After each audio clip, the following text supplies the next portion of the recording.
IMA ആരോഗ്യ വിചാരം നിങ്ങൾക്കായി സമർപ്പിക്കുന്നത് union bank of India.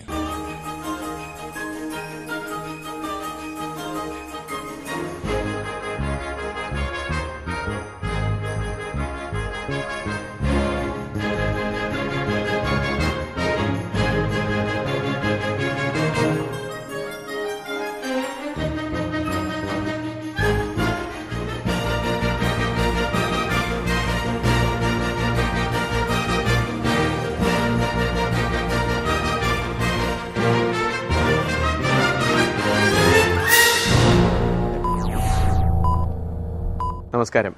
IMA ആരോഗ്യ വിചാരത്തിലേക്ക് സ്വാഗതം.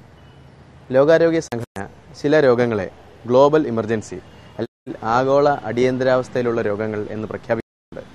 ഈ രോഗാവസ്ഥ കോടിക്കണക്കിന് ആളുകളെ കൊന്നൊടുക്കുകയും അത് വർദ്ധിച്ചു വരികയും ഒക്കെ ചെയ്യുന്ന സാഹചര്യത്തിലാണ് ഈ വിധത്തിൽ ഗ്ലോബൽ എമർജൻസി ആയിട്ട് WHO ഇത്തരം രോഗങ്ങളെ പ്രഖ്യാപിക്കുന്നത്. ഈ വിധത്തിൽ ലോകാരോഗ്യ സംഘടന ഗ്ലോബൽ എമർജൻസിയായി പ്രഖ്യാപിച്ച ഒരു രോഗമാണ് ട്യൂബർകുലോസിസ് അഥവാ ക്ഷയരോഗം.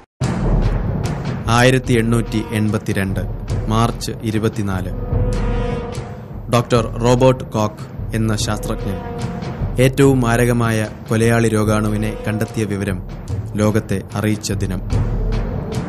മൈക്കോബാക്ടീരിയം ട്യൂബർകുലോസിസ് എന്ന ക്ഷയരോഗാണുവിനെ സൂക്ഷ്മദർശിനിയിലൂടെ ലോകത്താദ്യമായി ഡോക്ടർ റോബർട്ട് കോക്ക് നോക്കിക്കണ്ടു. അതിന്റെ രൂപഘടന അദ്ദേഹം കോറിയിട്ടു. 28-ാം വയസ്സിൽ ഒരു യുവ മെഡിക്കൽ ബിരുദധാരിയായി പട്ടാള മെഡിക്കൽ സർവീസിൽ ചേരാൻ കൊതിച്ച റോബർട്ട് കോക്ക് പക്ഷേ കാഴ്ചശക്തി കുറവാണെന്ന കാരണത്താൽ പിന്തള്ളപ്പെടുകയുണ്ടായി. നിരാശനായി മുനിസിപ്പാലിറ്റി മെഡിക്കൽ സർവീസിൽ ജോയിൻ ചെയ്ത ഡോക്ടർ കോക്ക് എന്നാൽ വർഷങ്ങൾക്ക് ശേഷം ആ കാലഘട്ടത്തിലെ ജീവിച്ചിരിക്കുന്ന ഏറ്റവും പ്രഗത്ഭനായ ഡോക്ടറും ശാസ്ത്രജ്ഞനുമായി മാറി. ആന്ത്രാക്സ് രോഗം ആദ്യമായി കണ്ടെത്തുകയും കാഴ്ചശക്തി ഏറ്റവും സൂക്ഷ്മമായി ആവശ്യമായ ക്ഷയരോഗാണുക്കളെ തിരിച്ചറിയുക എന്ന ചരിത്രപരമായ കണ്ടെത്തൽ നടത്തുകയും ചെയ്തു. 1905 വൈദ്യശാസ്ത്രത്തിനുള്ള പരമോന്നത ബഹുമതിയായ നോബൽ സമ്മാനം അദ്ദേഹത്തിന് ഈ കണ്ടെത്തലിന് ലഭിക്കുകയുണ്ടായി. ആധുനിക ബാക്ടീരിയോളജിയുടെ സ്ഥാപകനായും അദ്ദേഹം ഇന്ന് അറിയപ്പെടുന്നു. ഒരു വിവാഹ വാർഷിക ദിനത്തിൽ അദ്ദേഹത്തിന്റെ ഭാര്യ സമ്മാനിച്ച സൂക്ഷ്മദർശിനിയിലൂടെയായിരുന്നു ഡോക്ടർ കോക്ക് ക്ഷയരോഗാണുക്കളെ ആദ്യമായി നോക്കിക്കണ്ടത്. ആദ്യ നോട്ടത്തിൽ ഈ രോഗാണുവിന്റെ രൂപഘടന വെച്ച് ഒരു ഫംഗസ് ആണ് എന്ന ധാരണയിലായിരുന്നു അദ്ദേഹം. അങ്ങനെയാണ് ഈ മാരക രോഗാണുവിന് മൈക്കോബാക്ടീരിയം ട്യൂബർകുലോസിസ് എന്ന നാമകരണം നൽകപ്പെട്ടത്. ചരിത്രാതീത കാലം മുതൽക്കുതന്നെ ക്ഷയരോഗം മനുഷ്യനെ ബാധിച്ചിരുന്നു. BC 3000 ആണ്ടിനു മുൻപ് ജീവിച്ചിരുന്ന മനുഷ്യരുടെ അസ്ഥികളിൽ പോലും ക്ഷയരോഗാണുവിന്റെ സാന്നിധ്യം ശാസ്ത്രീയമായി കണ്ടെത്തപ്പെട്ടിട്ടുണ്ട്. 18-ാം നൂറ്റാണ്ടിൽ യൂറോപ്പിന്റെ പല ഭാഗങ്ങളിലും 10% പേർ ക്ഷയരോഗബാധയാൽ മരിച്ചിരുന്നു. രോഗാണുക്കൾ കൊണ്ടുള്ള മരണങ്ങളിൽ ഇന്ന് ലോകത്തിലെ തന്നെ ഏറ്റവും പ്രധാനപ്പെട്ട കാരണം ക്ഷയരോഗം മൂലമുള്ള മരണമാണ്. ആഗോളതലത്തിൽ ക്ഷയരോഗം ഒരു അടിയന്തരാവസ്ഥയായി ലോകാരോഗ്യ സംഘടന തന്നെ പ്രഖ്യാപിച്ചിട്ട് ഇപ്പോൾ 14 വർഷങ്ങൾ കഴിഞ്ഞിരിക്കുന്നു. ഡോക്ടർ റോബർട്ട് കോക്ക് ലോകത്തോട് ആദ്യമായി ഈ രോഗാണുവിനെക്കുറിച്ച് പറഞ്ഞ മാർച്ച് 24 ലോക ക്ഷയരോഗ ദിനമായി നാം ആചരിക്കുന്നു. ലോകത്തിൽ 1/3 ആളുകളിലും ഈ രോഗാണു ഉണ്ട് എന്നാണ് കണക്കുകൾ സൂചിപ്പിക്കുന്നത്. ഈ ആളുകളിൽ അവരുടെ ജീവിതകാലത്ത് 5 മുതൽ 10% ആളുകൾക്കും ഈ രോഗബാധ ഉണ്ടാകും എന്നും കണക്കുകൾ പറയുന്നു. 22 രാജ്യങ്ങളാണ് ഏറ്റവും കൂടുതൽ ക്ഷയരോഗവാഹകരുള്ളത് എന്ന് ലോകാരോഗ്യ സംഘടന കണ്ടെത്തിയിട്ടുണ്ട്. ഇവയിൽ ഇന്ത്യ ഇന്ന് 1-ാം സ്ഥാനത്താണ് നിൽക്കുന്നത്. രോഗബാധിതരുടെ എണ്ണം കൊണ്ടാണ് 1-ാം സ്ഥാനത്ത് എത്തിയിട്ടുള്ളത്. 1 ലക്ഷം ആളുകളിൽ 168 പേർക്ക് രോഗം ഉണ്ട് എന്നും അവയിൽ തന്നെ 75 പേരും കഫത്തിൽ രോഗാണു വഹിക്കുന്ന മറ്റുള്ളവരിലേക്ക് പകരുന്ന NSP അഥവാ ന്യൂ സ്പിയർ പോസിറ്റീവ് എന്ന അവസ്ഥയിലാണ് ഉള്ളത് എന്നും മനസ്സിലാക്കുന്നു. നമ്മുടെ ഇന്ത്യയിലെ ക്ഷയരോഗബാധിതരിൽ 2/3 പുരുഷന്മാരാണ്. അത് ലോകാടിസ്ഥാനത്തിലും ഈ തോത് ഇങ്ങനെ തന്നെ.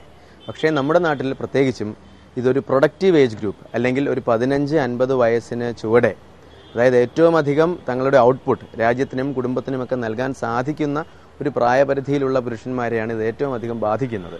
അതുപോലെ തന്നെ സ്ത്രീകളുടെ കാര്യമെടുത്താലും ഇന്ത്യയിൽ ഒരു 35 വയസ്സിന് ചുവടെയാണ് ഇത്തരത്തിൽ ഏറ്റവും അധികം ക്ഷയരോഗം സ്ത്രീകളെയും ബാധിക്കുന്നത്. ഇതെല്ലാം വളരെ പ്രസക്തമായ കണക്കുകളാണ് എന്ന് മാത്രമല്ല, ഞെട്ടിക്കുന്ന സ്ഥിതിവിവര കണക്കുകൾ ക്ഷയരോഗത്തെക്കുറിച്ചുള്ളത് ഇവിടെയും തീരുന്നില്ല. ഇന്ത്യയിൽ ഓരോ 3 മിനിറ്റിലും 2 മരണം ഈ ക്ഷയരോഗം കൊണ്ട് ഉണ്ടാവുന്നു എന്നും നമ്മൾ മനസ്സിലാക്കേണ്ട ഒരു കാര്യമാണ്. ഇന്ത്യയിൽ ആവട്ടെ, മേഖലകൾ തിരിച്ച് പറയുകയാണെങ്കിൽ ഉത്തരേന്ത്യ മേഖലയിൽ അഥവാ നോർത്ത് ഇന്ത്യയിലാണ് ഏറ്റവും കൂടുതൽ ഈ രോഗം കണ്ടുവരുന്നത്. താരതമ്യേന ദക്ഷിണ മേഖലയിൽ കുറവാണ്. എന്നാലും നമ്മുടെ കേരളത്തിൽ ഈ രോഗം മുമ്പില്ലാത്ത വിധം കാണുന്നു എന്നും ഒരു പരമമായ സത്യമാണ്. കേരളത്തിൽ ഏതാണ്ട് 60,000 രോഗികൾ ഒരു വർഷം ഉണ്ട് എന്ന് മനസ്സിലാക്കുന്നു. 100,000 ആളുകളിൽ 135 പേര് ഈ രോഗത്തിന് അടിമപ്പെടുന്നുണ്ട്. ഇതിനേക്കാൾ പ്രാധാന്യം അർഹിക്കുന്നത് ഓരോ ക്ഷയരോഗിയും ഒരു വർഷത്തിനുള്ളിൽ, പ്രത്യേകിച്ച് കഫത്തിൽ രോഗാണു വഹിക്കുന്ന ക്ഷയരോഗി ഒരു വർഷത്തിനുള്ളിൽ 10 മുതൽ 15 പേർക്കെങ്കിലും ഈ രോഗം പകർന്നു നൽകുന്നു എന്നതാണ് ഇതിൻ്റെ അപകടകരമായ അവസ്ഥ. ഇതാണ് ഏറ്റവും പ്രധാന വസ്തുത. ഈ ആക്റ്റീവ് രോഗമുള്ളവർ ഏതാണ്ട് 10-15ഓളം ആളുകൾക്ക് തനിക്ക് ചുറ്റുമുള്ളവർക്കായിട്ട് ഈ രോഗം പകരുന്നു. അതുകൊണ്ട് തന്നെ ഈ രോഗത്തെക്കുറിച്ച് നമ്മൾ മനസ്സിലാക്കലും അതിൻ്റെ ലക്ഷണങ്ങളെക്കുറിച്ചും ചികിത്സയെക്കുറിച്ചും എല്ലാം അറിഞ്ഞിരിക്കുന്നത് വളരെ പ്രസക്തവുമാകുന്നു. ഈ ട്യൂബർകുലോസിസ് അല്ലെങ്കിൽ ക്ഷയരോഗം പ്രധാനമായും 2 വിധത്തിലുണ്ട്. ഒന്ന്, ശ്വാസകോശങ്ങളെ ബാധിക്കുന്ന പൾമണറി ട്യൂബർകുലോസിസ്. ഏതാണ്ട് 85% ക്ഷയരോഗങ്ങളും ഈ വിധം ശ്വാസകോശങ്ങളെ ബാധിക്കുന്നവയാണ്. എന്നാൽ 15% ക്ഷയരോഗങ്ങൾ എക്സ്ട്രാ പൾമണറി ട്യൂബർകുലോസിസ് അല്ലെങ്കിൽ ശരീരത്തിന്റെ ശ്വാസകോശമല്ലാത്ത ഇതര അവയവങ്ങളെ ബാധിക്കുന്നവയാണ്. ഇനി ഈ രോഗം എങ്ങനെ പകരുന്നു എന്ന് നമുക്ക് നോക്കാം. ക്ഷയരോഗം പ്രധാനമായും പകരുന്നത് വായുവിലൂടെയാണ്. രോഗിയുടെ കഫത്തിലൂടെ പടരുന്ന രോഗാണു മറ്റുള്ളവർ ശ്വസിക്കുമ്പോൾ അവരുടെ ശ്വാസകോശത്തിലൂടെ അത് ശരീരത്തിലേക്ക് പ്രവേശിക്കുകയും തുടർന്ന് ശ്വാസകോശത്തിലോ മറ്റ് ഇതര അവയവങ്ങളിലോ രോഗലക്ഷണങ്ങൾ ഉണ്ടാക്കുകയും ചെയ്യുന്നു. ശ്വാസകോശത്തെ ബാധിക്കുന്ന പൾമണറി ട്യൂബർകുലോസിസ്, ഇതിൻ്റെ ലക്ഷണങ്ങൾ പ്രധാനമായും വിട്ടുമാറാത്ത ചുമ, 2 ആഴ്ചയോ അതിൽ കൂടുതലോ ഉള്ള ചുമ, ഇടയ്ക്കിടെ ഉണ്ടാവുന്ന പനി, കൂടുതലും ഇളം പനി, വൈകിട്ടോ രാത്രിയോ ഉണ്ടാവുന്ന, ശരീരം ക്ഷയിച്ചു പോവുക. ഈ രോഗത്തിൻ്റെ പേരന് ക്ഷയരോഗം എന്ന് വരാൻ കാരണം ശരീരം ക്ഷയിച്ചു പോകുന്ന ഒരവസ്ഥ.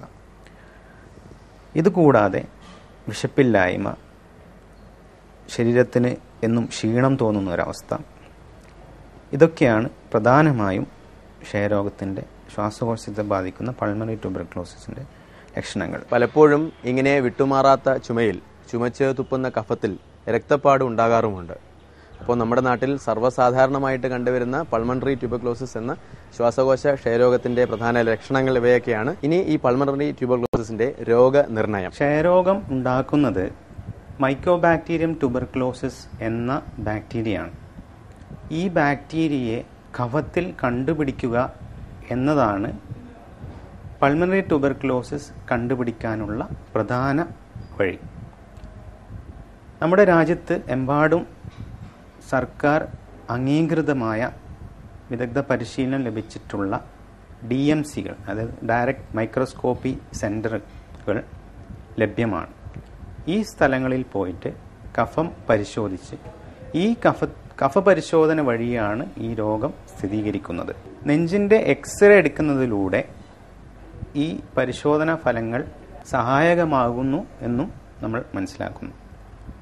കൂടാതെ വളരെ ആധുനികമായ line probe assay, RFLP, PCR, polymerase chain reaction തുടങ്ങിയ പരിശോധനാ രീതികളും ഉണ്ട്. എന്നിരുന്നാലും സാധാരണമായി സൗജന്യമായി ലഭിക്കുന്ന കഫപരിശോധന തന്നെയാണ് പൾമണറി ട്യൂബർകുലോസിസ് എന്ന ശ്വാസകോശ ക്ഷയരോഗം നിർണ്ണയിക്കുന്നതിൻ്റെ ഏറ്റവും പ്രധാനമായ മാർഗം, ഏറ്റവും ലളിതമായ മാർഗവും അതുതന്നെ. അപ്പോൾ നമ്മൾ ഇതുവരെ പറഞ്ഞത് 85% തന്നെ വരുന്ന ക്ഷയരോഗവും ശ്വാസകോശത്തെ ബാധിക്കുന്നവയാണ്. എന്നാൽ 15% ശരീരത്തിലെ ഇതര ശരീര അവയവങ്ങളെ, ശ്വാസകോശമല്ലാത്ത അവയവങ്ങളെ ബാധിക്കുന്ന ക്ഷയരോഗവുമുണ്ട്.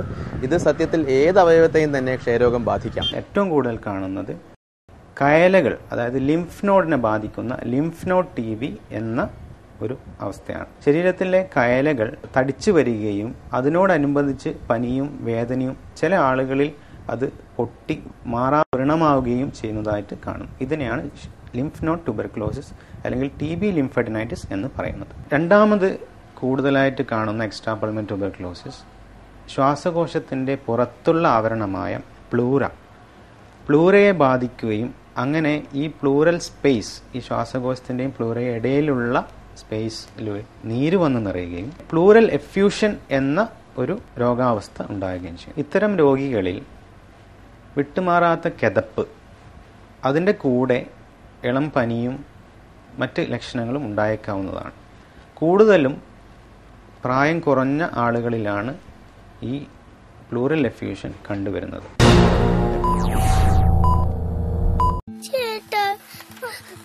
അല്ല, എന്തു പറ്റി? ഓ, സാരില്ല കമ്മിയ, ഒന്നും പറ്റിയില്ല, കരയണ്ട. ഓ, ഇത് നമ്മൾ മണ്ണിൽ കുഴിച്ചിടും, അത് ഇന്ന് വലിയ സ്വർണ്ണപ്പല്ല് കിട്ടും.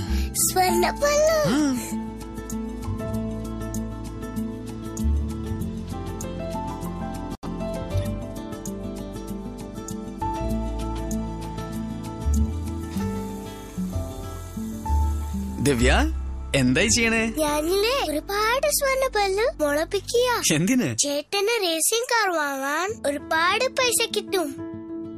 കാരണം നിങ്ങളുടെ സ്വപ്നങ്ങൾ നിങ്ങളുടെ മാത്രം സ്വപ്നങ്ങളല്ല. അതുകൊണ്ട് union bank of India. IMA നമ്മുടെ ആരോഗ്യം, ആധുനിക വൈദ്യശാസ്ത്രത്തിലെ ഏറ്റവും ആധികാരിക മാസിക. ഒരു ഇന്ത്യൻ മെഡിക്കൽ അസോസിയേഷൻ പ്രസിദ്ധീകരണം. പ്രഗത്ഭ ഡോക്ടർമാർ നേരിട്ടെഴുതുന്ന ആരോഗ്യ പംക്തികൾ, ലേഖനങ്ങൾ, സംശയങ്ങൾക്കുള്ള മറുപടികൾ. മോഡേൺ മെഡിസിനിലെ സമ്പൂർണവും സമഗ്രവുമായ ആരോഗ്യ മാസിക.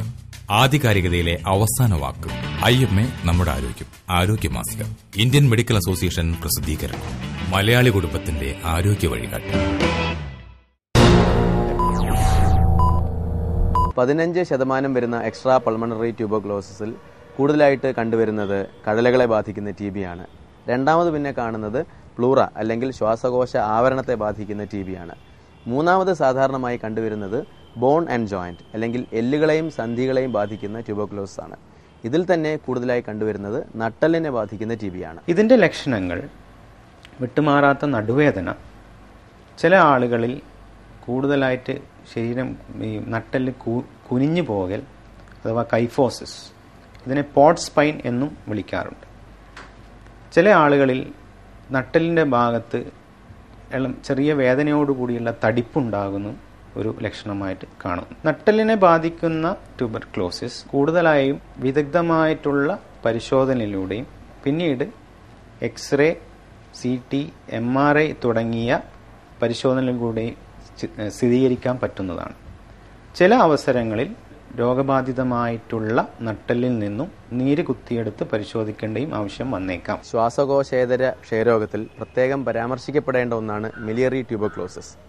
ഈ മിലിയറി ട്യൂബർക്ലോസിസിൽ ഈ ക്ഷയരോഗാണുക്കൾ രക്തത്തിലൂടെ ശരീരത്താസകലം പടരുകയും പ്രത്യേകിച്ചും കരൾ, ശ്വാസകോശം, അതുപോലെ തന്നെ നമ്മുടെ ഇൻറ്റസ്റ്റൈൻ്റെ ഉൾവശം തുടങ്ങിയവയിലെല്ലാം വ്യാപിക്കുകയും ചെയ്യുന്നതാണ് മിലിയറി ട്യൂബർക്ലോസിസ്. അടുത്തതായി കൂടുതൽ കാണുന്നത് ജനൈറ്റോ യൂറിനറി ട്യൂബർക്ലോസിസ് അഥവാ മൂത്രം ഉൽപ്പാദിപ്പിക്കുന്ന കിഡ്നി മുതൽ മൂത്രസഞ്ചി വരെയും അതിനോടനുബന്ധിച്ചുള്ള പ്രത്യുൽപാദന അവയവങ്ങളായ പുരുഷന്മാരിൽ എപ്പിഡിഡിമിസ്, സ്ത്രീകളിൽ ഫലോപ്പിയൻ ട്യൂബ് തുടങ്ങിയ അവയവങ്ങളെ ബാധിക്കുന്ന ജനൈറ്റോ യൂറിനറി ട്യൂബർക്ലോസിസ്. ഈ രോഗം ഇപ്പോൾ അടുത്ത കാലത്ത് കൂടുതൽ പ്രാധാന്യം അർഹിക്കുന്നതായി കാണുന്നു. കാരണം ഇൻഫെർട്ടിലിറ്റി ട്രീറ്റ്മെൻറ്റ് അഥവാ വന്ധ്യതാ ചികിത്സാ രംഗത്ത് ഇപ്പം അടുത്ത് ഒരു അനുഭവം ഉണ്ടായത്, 10 വർഷത്തോളം വന്ധ്യതയ്ക്ക് ചികിത്സിക്കപ്പെട്ട ഒരു സ്ത്രീ 10 വർഷത്തിന് ശേഷമാണ് ഇത് ഫലോപ്പിയൻ ട്യൂബിനെ ബാധിച്ച ട്യൂബർക്ലോസിസ് കാരണമാണ് വന്ധ്യത ഉണ്ടായ എന്ന് കണ്ടുപിടിക്കപ്പെട്ടത്. തുടർന്ന് TBയുടെ ചികിത്സ എടുക്കുകയും ചികിത്സ ഫലപ്രദമായി പൂർത്തിയാക്കുകയും വന്ധ്യത എന്ന അവസ്ഥ മാറുകയും ചെയ്യുന്നതായിട്ട് കണ്ടിട്ടുണ്ട്. ഈ പറഞ്ഞ അവയവങ്ങൾ ഒന്നും കൂടാതെ തന്നെ നാം പ്രതീക്ഷിക്കാത്ത വിധത്തിലെ ഏത് അവയവത്തെയും ഈ ക്ഷയരോഗം ബാധിക്കാം. ഉദാഹരണത്തിന് കണ്ണിനെ ബാധിക്കുന്ന TV യൂവിയൈറ്റിസ് എന്ന രോഗമുണ്ട്. ഇത് വളരെ മെല്ലെയുള്ള കാഴ്ചക്കുറവ്, കണ്ണിൻ്റെ പുറത്ത് കൃഷ്ണമണിയുടെ പുറത്തായിട്ടുണ്ടാകുന്ന തടിപ്പ് തുടങ്ങിയാവാം ഈ രോഗലക്ഷണങ്ങൾ. പിന്നെ ബാധിക്കുന്നതാണ് ഹൃദയത്തിൻ്റെ ആവരണമായ പെരിക്കാർഡിയത്തെ ബാധിക്കുന്ന പെരിക്കാർഡിയൽ എഫ്യൂഷൻ. ക്ഷയരോഗാണു കാരണം ഉണ്ടാകുന്ന പെരിക്കാർഡിയൽ എഫ്യൂഷൻ നമ്മുടെ നാട്ടിലും കണ്ടുവരുന്നുണ്ട്. തൊലിപ്പുറത്തെ ബാധിക്കുന്ന സ്കിൻ ട്യൂബർക്ലോസിസ്, അത് വളരെ വ്യാപ്തിയുള്ള ഒരു ട്യൂബർക്ലോസിസ്. കാരണം പല രൂപത്തിലും അത് വിട്ടുമാറാത്ത വ്രണങ്ങൾ, ചൊറി, തടിപ്പ് എന്ന പല രൂപത്തിലും അത് കാണുന്നു. ഇതുകൂടാതെ അബ്ഡോമിനൽ ടി ബി, വയറിനകത്ത് intestinal T B, peritoneal T B എന്നിങ്ങനെ 2 വിധത്തിലുണ്ട്. അതിൽ ഇൻഡസ്റ്റൈനൽ ടി ബിയിൽ നമ്മുടെ ഇൻഡസ്റ്റൈനുകളെ അല്ലെങ്കിൽ കുടലിനകത്തെ ഇത് ബാധിക്കുകയും വിശപ്പില്ലായ്മയും ശരീരം വളരെയധികം ശോഷിച്ചു പോവുകയൊക്കെ ചെയ്യുന്നത് അതിൻ്റെ ലക്ഷണമായിട്ട് വരാം. ഈ പെരിട്ടോണിയൽ ടി ബിയിൽ പ്രധാനമായിട്ടും വയറിനകത്ത് അടിക്കടി നീരുണ്ടാവുന്നതാണ് അതിൻ്റെ ലക്ഷണം. തലച്ചോറിനെയും നാഡീവ്യൂഹത്തെയും ബാധിക്കുന്ന ന്യൂറോ ട്യൂബർക്ലോസിസ് ആണ് വളരെ അപകടകരമായിട്ടുള്ള ട്യൂബർക്ലോസിസ് എന്ന് വേണേൽ പറയാം. തലച്ചോറിൽ ബ്രെയിൻ ട്യൂമർ പോലെ തോന്നിപ്പിക്കുന്ന രൂപത്തിലുള്ള ട്യൂബർക്ലോമ എന്ന രീതിയിൽ ഇതുണ്ടാകാം. കുട്ടികളിൽ ടി ബി മെനിഞ്ചൈറ്റിസ് എന്ന അവസ്ഥ നമ്മുടെ നാട്ടിൽ കാണുന്നുണ്ട്.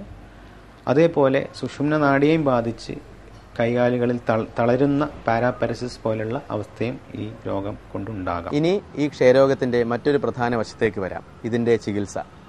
മറ്റു പല രോഗങ്ങളിൽ നിന്നും വിഭിന്നമായിട്ട് ഈ ക്ഷയരോഗത്തിന് കൃത്യവും ദൈർഘ്യമേറിയതുമായ ചികിത്സ ആവശ്യമാണ്.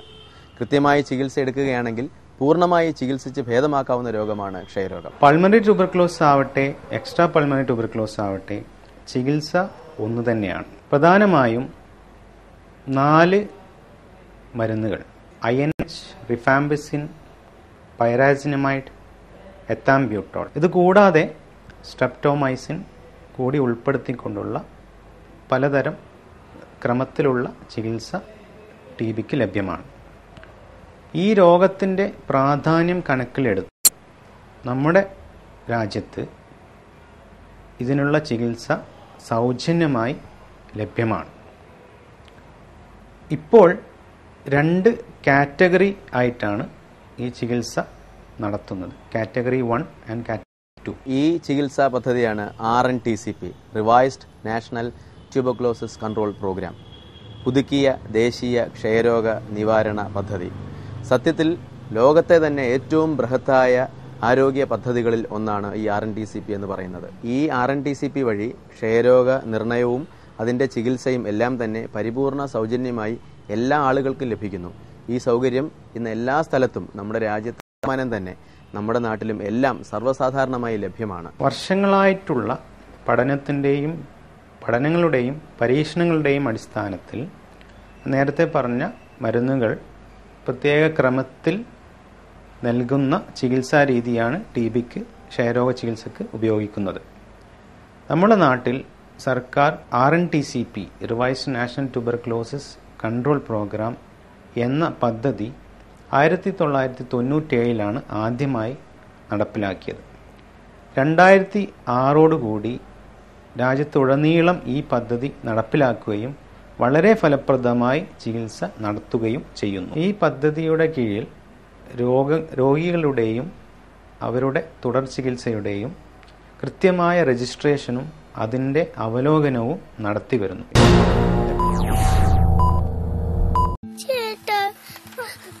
അല്ല, എന്തു പറ്റി? ഓ, സാരില്ല കമ്മിയ, ഒന്നും പറ്റിയില്ല, കരയണ്ട കേട്ടോ. ഓ, ഇത് നമ്മൾ മണ്ണിൽ കുഴിച്ചിടും, അത് ഇന്ന് വലിയ സ്വർണ്ണപ്പല്ല് കിട്ടും.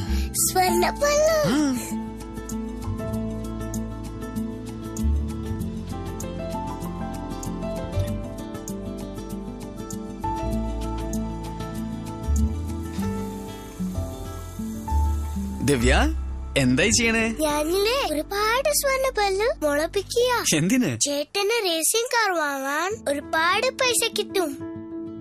കാരണം നിങ്ങളുടെ സ്വപ്നങ്ങൾ നിങ്ങളുടെ മാത്രം സ്വപ്നങ്ങളല്ല, അതുകൊണ്ട് യൂണിയൻ ബാങ്ക് ഓഫ് ഇന്ത്യ ഈ പദ്ധതി വഴി ലക്ഷക്കണക്കിന് ആളുകൾക്ക് ഫലപ്രദമായിട്ട് ക്ഷയരോഗ ചികിത്സ നമ്മുടെ നാട്ടിൽ ഇന്ന് കിട്ടുന്നുണ്ട്.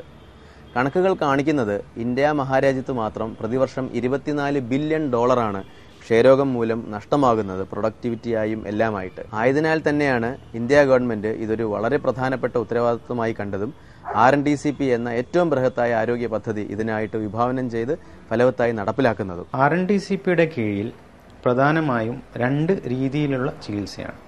പുതുതായി കണ്ടുപിടിക്കപ്പെടുന്ന ക്ഷയരോഗികൾക്കുള്ള കാറ്റഗറി 1 ട്രീറ്റ്മെന്റ്, കൂടാതെ മുമ്പ് ചികിത്സ എടുക്കുകയും അത് പൂർത്തിയാക്കപ്പെടാതിരിക്കുകയോ അല്ലെങ്കിൽ രോഗം സുഖപ്പെടാതിരിക്കുകയോ ചെയ്ത രോഗികൾക്കുള്ള കാറ്റഗറി 2 ചികിത്സയുമാണ് ഇപ്പോൾ നിലവിലുള്ളത്.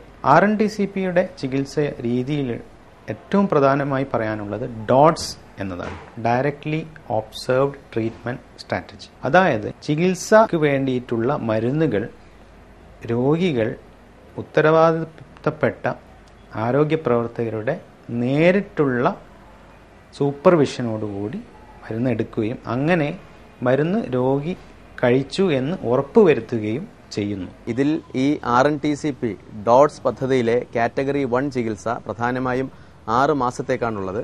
ഇതിൽ ആദ്യത്തെ 2 മാസം ഇന്റൻസീവ് ട്രീറ്റ്മെന്റ് പീരീഡും തുടർന്നുള്ള 4 മാസം കണ്ടിന്യൂഷൻ ഫേസുമാണ്. RNDCPയുടെ കീഴിലുള്ള സമ്പൂർണ്ണ സൗജന്യമായിട്ടുള്ള ഈ ക്ഷയരോഗ ചികിത്സ സർക്കാർ മേഖലയിൽ പ്രാഥമിക ആരോഗ്യ കേന്ദ്രം തുടങ്ങി എല്ലാ തലങ്ങളിലും തന്നെ ഇന്ന് ലഭ്യമാണ്. എന്ന് മാത്രമല്ല, തിരഞ്ഞെടുക്കപ്പെട്ടിട്ടുള്ള സ്വകാര്യ ആശുപത്രികളിലും ഇന്ന് സർക്കാരിന്റെ ഈ പദ്ധതി വഴി സൗജന്യ TB ചികിത്സ ലഭ്യമാണ്. ഇത് സത്യത്തിൽ ഒരു വളരെ വലിയ കാൽവെപ്പാണ്. പ്രൈവറ്റ് ഗവൺമെന്റ് മിക്സ് എന്ന സർക്കാർ മേഖലയിലെയും സ്വകാര്യ മേഖലയിലെയും ആരോഗ്യ സംരംഭങ്ങൾ ഒന്നിച്ചു ചേർന്നുകൊണ്ട് ഈ വലിയ രോഗത്തിനെതിരെ പ്രവർത്തിക്കുക എന്ന വലിയ വിജയകരമായ ഒരു പദ്ധതിയാണ് ഈ RNDCP വഴി ഇന്നിപ്പോൾ നടപ്പിലാക്കിക്കൊണ്ടിരിക്കുന്നത്. ഇതിന്റെ പ്രാധാന്യം കണക്കിലെടുത്താണ് എല്ലാ വർഷവും മാർച്ച് 24 ലോക TB ദിനമായിട്ട് ആചരിക്കുന്നത്.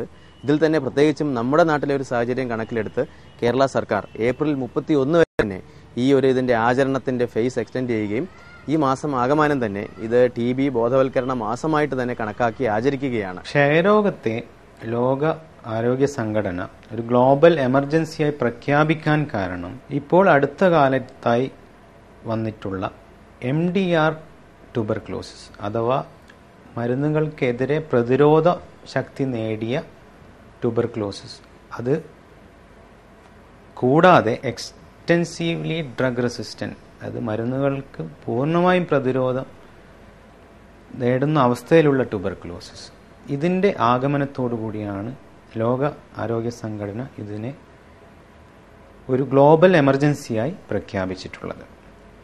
ഈ അവസ്ഥ വരാൻ കാരണം ചികിത്സ എടുക്കുന്നതിലും ചികിത്സ കൊടുക്കുന്നതിലുമുള്ള അപര്യാപ്തകളും മൂലമാണ്. ഈ MDR TB നമ്മുടെ നാട്ടിൽ മാത്രം 1000-ലധികം ഉണ്ട് എന്നാണ് കാണുന്നത്. അതിനായിട്ട് പ്രത്യേകമായി 2007 മുതൽ RNDCPയുടെ ഭാഗമായി തന്നെ DOTS+ എന്ന പദ്ധതി നിലവിലുണ്ട്. കൂടുതൽ അപകടകരമായ രോഗമായതുകൊണ്ട് ദൈർഘ്യമേറിയ 2 വർഷത്തോളം നീണ്ടു നിൽക്കുന്ന ദൈർഘ്യമേറിയ ചികിത്സ ഈ രോഗത്തിന് ആവശ്യമായിട്ടുണ്ട്. ശരിയായി മരുന്നെടുക്കുകയും കൃത്യമായി പരിശോധനയ്ക്ക് വിധേയമാക്കുകയും ചെയ്താൽ ഈ ഒരു അവസ്ഥ വരുന്നത് ഒഴിവാക്കാൻ സാധിക്കുന്നതാണ്. ഡോക്ടർമാർക്കിടയിൽ തന്നെ ആന്റിബയോട്ടിക്സിന്റെ അമിതമായ ഉപയോഗം മൂലം ഈ ട്യൂബർക്ലോസിസ് രോഗാണു, അതായത് മൈക്കോബാക്ടീരിയൻ ട്യൂബർക്ലോസിസ്, പല മരുന്നുകൾക്കെതിരെയും പ്രതിരോധ ശേഷി ആർജിക്കുന്നതായി നമുക്ക് കാണുന്നുണ്ട്. ഈ ക്ഷയരോഗവുമായി ബന്ധപ്പെട്ട് ഇത്രയേറെ വിശദമായിട്ട് നമ്മളിവിടെ ചർച്ച ചെയ്യുമ്പോൾ ഇതുമായിട്ട് ബന്ധപ്പെട്ട ആളുകൾക്ക് സാധാരണ ഉണ്ടാകുന്ന ഒരു സംശയത്തെക്കുറിച്ച് പറയാതെ വയ്യ. ആളുകൾ സാധാരണ ചോദിക്കുന്ന ഒരു ചോദ്യം ഇതാണ്: ഈ BCG എടുത്തു കഴിഞ്ഞാൽ പിന്നെ ക്ഷയരോഗം വരാതിരിക്കില്ലേ? BCG കുത്തിവെപ്പിലൂടെ അപകടകരമായ TB മെനിഞ്ചൈറ്റിസ്, അതേപോലെ മിലിയറി ട്യൂബർക്ലോസിസ്, ശരീരത്തിൽ രക്തത്തിലൂടെ പടർന്ന് ശരീരത്തിൽ വ്യാപിക്കുന്ന ക്ഷയരോഗമായ മിലിയറി ട്യൂബർക്ലോസിസ് എന്ന രോഗാവസ്ഥകളിൽ നിന്നും പ്രതിരോധിക്കാൻ സാധിക്കുന്നു എന്ന് പഠനങ്ങൾ തെളിയിക്കുന്നു. അപ്പോൾ ക്ഷയരോഗത്തെക്കുറിച്ചും ഇതിന്റെ ലക്ഷണങ്ങളെക്കുറിച്ചുമെല്ലാം നമ്മൾ അറിഞ്ഞിരിക്കുക എന്ന് മാത്രമല്ല, സർക്കാർ തലത്തിൽ ഇത്ര ബൃഹത്തായ രീതിയിൽ ഈ രോഗത്തെ ചെറുത്ത് തോൽപ്പിക്കുന്നതിനായിട്ട് രോഗനിർണയത്തിനും സമ്പൂർണ്ണ സൗജന്യമായി തന്നെ ചികിത്സയ്ക്കും എല്ലാ സംവിധാനങ്ങളുണ്ട് എന്നും അത് നമ്മുടെ നാട്ടിൽ സുലഭമായി ലഭിക്കുന്നു എന്നും നമ്മൾ അറിഞ്ഞിരിക്കുക. ഇനി IMA ന്യൂസ് ആൻഡ് വ്യൂസ്. ഇന്ന് ഇന്ത്യയിലെ ആരോഗ്യ മേഖലയെ ബാധിക്കുന്ന വളരെയധികം പ്രശ്നങ്ങളുടെ കൂടെ മറ്റൊരു പ്രധാനപ്പെട്ട ഒരു വിഷയം അവതരിപ്പിക്കാനാണ് ഞാനിപ്പോൾ ആഗ്രഹിക്കുന്നത്. അത് ഫിസിയോതെറാപ്പി ഇഷ്യൂ ആണ്. ഫിസിയോതെറാപ്പിസ്റ്റ് നമുക്കെല്ലാവർക്കും അറിയാം, അവർ ഒരു പാരാമെഡിക്കൽ വിഭാഗത്തിൽപ്പെട്ടവരാണ്. അവർ വിദഗ്ധമായ പരിശീലനം നേടിയ ഡോക്ടർമാരുടെ കീഴിൽ പ്രവർത്തിക്കേണ്ട ഒരു ഘടകമാണ്. ഫിസിയാട്രിസ്റ്റ് എന്ന സ്പെഷ്യലിസ്റ്റുകളാണ് ശരിക്ക് ഫിസിയോതെറാപ്പി എന്ത് ചെയ്യണമെന്ന് ഫിസിയോതെറാപ്പിസ്റ്റിനോട് പറയേണ്ടത്. അവർ MBBS കഴിഞ്ഞ ശേഷം അതിൻ്റെ കൂടുതലായിട്ടുള്ള വിദ്യാഭ്യാസം ഉപരിപഠനം നടത്തിയാണ് ഫിസിയാട്രിസ്റ്റുകളാവുന്നത്. പിന്നീട് ഓർത്തോപെഡിക്സ്, ന്യൂറോളജി മുതലായ വിഭാഗത്തിൻ്റെ കീഴിലുമാണ് ഫിസിയോതെറാപ്പിസ്റ്റ് വർക്ക് ചെയ്തുകൊണ്ടിരിക്കുന്നത്. അവരുടെ ഇപ്പോൾ അവർ ആവശ്യപ്പെടുന്നത് അവർക്കും ഡോക്ടർമാരാകണം. അവരുടെ പേരിന് പുറകിലും ഡോക്ടർ എന്നെഴുതി സ്വന്തമായിട്ട് ക്ലിനിക്കുകൾ സ്റ്റാർട്ട് ചെയ്ത്, ആശുപത്രികൾ സ്റ്റാർട്ട് ചെയ്ത്, രോഗികളെ സ്വന്തമായി പരിശോധിച്ച്, രോഗം നിർണയിച്ച്, മരുന്നുകൾ പ്രിസ്ക്രൈബ് ചെയ്ത് ചികിത്സ കൊടുക്കണം എന്നുള്ള ഒരു ആഗ്രഹത്തിൻ്റെ പുറത്താണ് അവർ ഇപ്പോൾ ഒരു പ്രക്ഷോഭം തുടങ്ങിയിരിക്കുന്നത്. അവർ ഫിസിയോതെറാപ്പിസ്റ്റ് ഒരു മെഡിക്കൽ കൗൺസിലിൻ്റെ കീഴിലും രജിസ്ട്രേഷൻ നടത്തിയിട്ടില്ല. ഇന്ത്യൻ മെഡിക്കൽ കൗൺസിലിൻ്റെ കീഴിൽ രജിസ്റ്റർ ചെയ്ത ഒരു വ്യക്തിക്ക് മാത്രമേ മോഡേൺ മെഡിസിൻ പ്രാക്ടീസ് ചെയ്യാനുള്ള അവകാശം ഇന്ന് ലോകത്ത് നിലനിൽക്കുന്നുള്ളൂ. അതാണ് MBBS. ഒരു ഫിസിയോതെറാപ്പിസ്റ്റ് ചെയ്യേണ്ട ജോലി എന്താണെന്ന് നമുക്കറിയാം. അവരവകാശപ്പെടുന്നത് ഈവൻ ഇൻറ്റൻസീവ് കെയർ ICUവിൽ കിടക്കുന്ന ഒരു രോഗിയെ വരെ അവർ വേണം ഫിസിയോതെറാപ്പി കൊടുക്കാനെന്നാണ്. ഇതിന് ഉദാഹരണങ്ങൾ നമുക്ക് പലതും പറയാനുണ്ട്. ഒരു ഉദാഹരണം പറഞ്ഞുകൊണ്ട് ഞാൻ അതിന് പറയാം. ഇപ്പോൾ ഒരു റീനൽ റിക്കറ്റ്സ് എന്ന് പറയുന്ന രോഗം കുട്ടികളിലൊക്കെ ധാരാളം കാണുന്നത്. അങ്ങനെ ഒരു കുട്ടിയുടെ കാലുകളും കൈകളെല്ലാം പല രീതിയിലും വളഞ്ഞിരിക്കുന്നുണ്ടായിരിക്കും. അങ്ങനെ ഒരു കുട്ടിയെ ആ കുട്ടിയുടെ മാതാവോ പിതാവോ ഒരു ഫിസിയോതെറാപ്പിസ്റ്റിൻ്റെ അടുത്ത് നേരിട്ട് കൊണ്ടു ചെല്ലുകയും ഇതിനെപ്പറ്റി പറയുകയും ഇത് വളരെ നിസ്സാരമായിട്ട് നമ്മൾക്ക് അത് സുഖപ്പെടുത്താമെന്ന് കൈകാൽ പിടിച്ചിട്ട് നേരെയാക്കാൻ ശ്രമിച്ചാൽ ഉണ്ടാകുന്ന ഒരു വിപത്ത് പറഞ്ഞാൽ നിങ്ങളെല്ലാം ഞെട്ടിപ്പോകും. അങ്ങനെ ചെയ്യുന്ന അവസരത്തിൽ ഒരു ഫ്രാക്ചർ സംഭവിക്കുകയും എല്ലുകൾ പൊടിഞ്ഞു പോവുകയും വളരെ ശക്തമായ രക്തസ്രാവം മൂലം ആ കുട്ടി മരിക്കുകയും ചെയ്യും. അപ്പോൾ ഇങ്ങനെ രോഗികളിൽ ഉള്ള രോഗത്തെപ്പറ്റി പരിപൂർണമായിട്ട് മനസ്സിലാക്കാണ്ട് അവർ സ്വന്തമായിട്ട് ചികിത്സ ചെയ്താൽ അതിന് ഒരുപാട് അപകടങ്ങളുണ്ട്. ഇതിന് ഇന്ത്യൻ മെഡിക്കൽ അസോസിയേഷൻ ശക്തമായിട്ട് എതിരിടുകയാണ്. അത് സ്റ്റേറ്റ് ലെവലിലും നാഷണൽ ലെവലിലും ഉള്ള എല്ലാ ഇന്ത്യൻ മെഡിക്കൽ അസോസിയേഷൻ്റെ ശാഖകളും ഇത് ശക്തമായിട്ട് എതിരിടുകയാണ്. അതിനുവേണ്ടി ഇന്ത്യൻ മെഡിക്കൽ അസോസിയേഷൻ്റെ അംഗങ്ങളെയെല്ലാം പ്രബുദ്ധരാക്കുന്നതിനുള്ള അവയർനെസ് നമ്മൾ കൊടുത്തു കഴിഞ്ഞു. അതിനോടൊപ്പം തന്നെ വിദ്യാർത്ഥികളെ കൂടി ഇതിനെ ബോധവൽക്കരിക്കാൻ വേണ്ടി ഇപ്പോൾ ഞങ്ങൾ ശ്രമിച്ചുകൊണ്ടിരിക്കുകയാണ്. അങ്ങനെ വേണ്ടി വന്നാൽ ഇതിനെതിരായിട്ട് ഒരു ഓൾ ഇന്ത്യ ലെവലിലുള്ള ഒരു സമര പദ്ധതി തന്നെ നമ്മൾ രൂപം കൊണ്ടിരിക്കുകയാണ്. മാന്യ പ്രേക്ഷകരുടെ പ്രതികരണങ്ങൾ കത്തുകളായി, ഫോൺ കോളായി, ഇമെയിലായി എല്ലാം ലഭിക്കുന്നു. വളരെയധികം സന്തോഷം. തുടർന്നും നിങ്ങളുടെ അഭിപ്രായ നിർദ്ദേശങ്ങൾ ഞങ്ങളെ അറിയിക്കുക. ഞങ്ങളുടെ വിലാസം ഇതാണ്: IMA ആരോഗ്യ വിചാരം, India vision, RBG arcade, Cherooty road, Calicut. Email healthindiavision@yahoo.co.in അല്ലെങ്കിൽ IMA ആരോഗ്യ വിചാരം, IMA ഹെഡ്ക്വാർട്ടേഴ്സ്, ആനേറ, തിരുവനന്തപുരം. അപ്പോൾ നമുക്ക് അടുത്ത ആഴ്ച വീണ്ടും ഇതേ സമയത്ത് കാണാം. നമസ്കാരം. Costume കേട്ടസി, green pepper, court road, Calicut.